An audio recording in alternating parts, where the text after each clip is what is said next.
मध्य प्रदेश की गृह एवं जेल मंत्री डॉक्टर नरोत्तम मिश्रा की, जिन्होंने कोरोना महामारी को लेकर कहा कि 24 घंटे में कोरोना के 15 नए मामले सामने आए हैं। कोरोना संक्रमित 15 लोग ठीक हो चुके हैं। रिकवरी रेट को लेकर उन्होंने कहा कि 98.6% रिकवरी रेट बना हुआ है और 64,000 टेस्ट अब तक हो चुके हैं। साथ ही साथ ओमिक्रॉन के बारे में अलग अलग भविष्यवाणियां हो रही हैं। उन्होंने कहा कि कुछ काल्पनिक है तो कुछ वैज्ञानिक है। सरकार का कोरोना को लेकर पूरी तरह से फोकस है और हर तरह की व्यवस्था की जा रही है। हर तरह की व्यवस्था सरकार के द्वारा की जा रही है, प्रशासन के द्वारा प्रयास किए जा रहे हैं। तो वहीं मध्य प्रदेश विधानसभा सत्र को लेकर उन्होंने कहा कि पत्थरबाजों पर विधेयक इस सत्र में ला रहे हैं।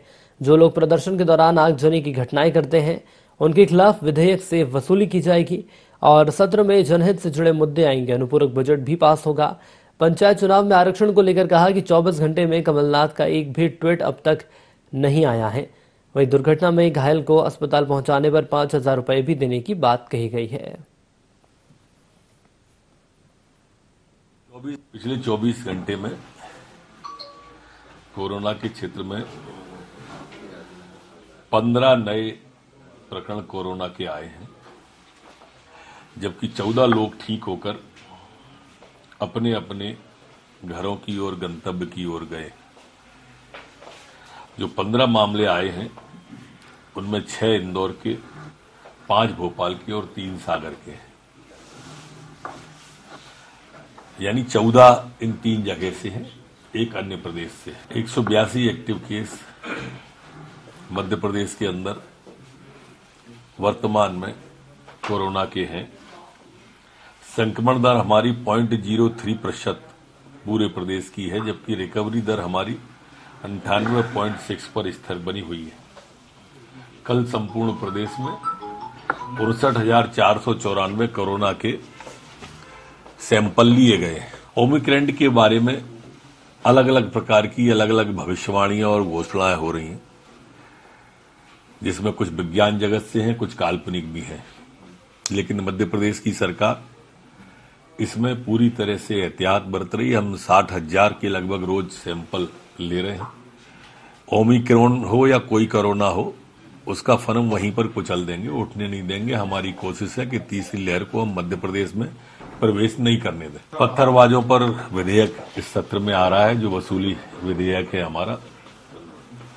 जो लोग प्रदर्शन के दौरान में आगजनी की घटनाएं, पत्थरबाजी की घटनाएं करते हैं,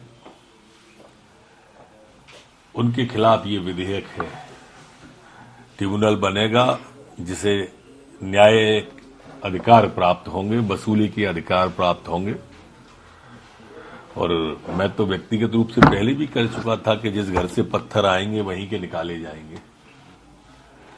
सत्र में जनहित से जुड़े मुद्दे भी उठेंगे, अनुपूरक बजट भी पास होगा।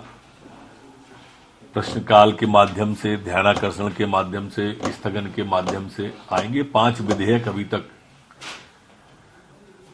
आ गए हैं, टेबल हुए हैं, और स्थगन और ध्यानाकर्षण के माध्यम से भी चर्चा उठेगी। पिछले 24 घंटे में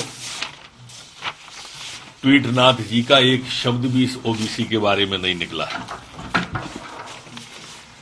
अब ये इससे इनकी मानसिकता समझ में आती है। बिस्तर पर पड़े पड़े लगातार ट्वीट करने वाले, 24 घंटे में एक शब्द नहीं आया। दोहरा चरित्र कांग्रेस का इसी से उजागर हो गया है। वोटों की खातिर पिछड़ों की बात करने वाले और शीर्ष अदालत में पिछड़ों से घात करने वाली ये कांग्रेस पार्टी है, जो अब प्रमाणित हो गया है। इनका तो वैसे भी चरित्र तभी समझ में आ गया था जब उन्होंने आदरणीय अरुण यादव जी को दरकिनार किया था।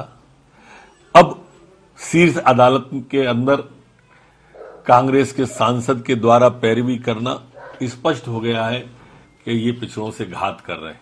उनने एक तुकबंदी की है।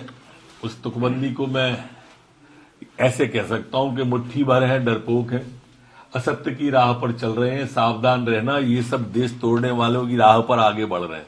मैं तो आदरणीय अरुण यादव जी से प्रार्थना करूंगा कि वो जो अपने नेतृत्व से मिले बताएं, तो मध्य प्रदेश में पिछड़ों के साथ कांग्रेस पार्टी किस तरह का व्यवहार कर रही है ये बताएं।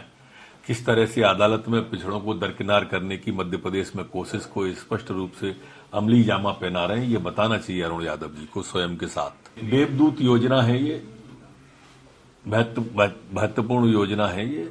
दुर्घटना में घायल व्यक्ति अगर कोई है तो उस घायल व्यक्ति को जो हमारा गोल्डन आवर कहलाता है घायल व्यक्ति के लिए, प्रारंभ का 1 घंटा, उस 1 घंटे के अंदर जो व्यक्ति भी अस्पताल ले जाके पहुंचाएगा उसे 5,000 रुपए का पुरस्कार दिया जाएगा सरकार की तरफ से।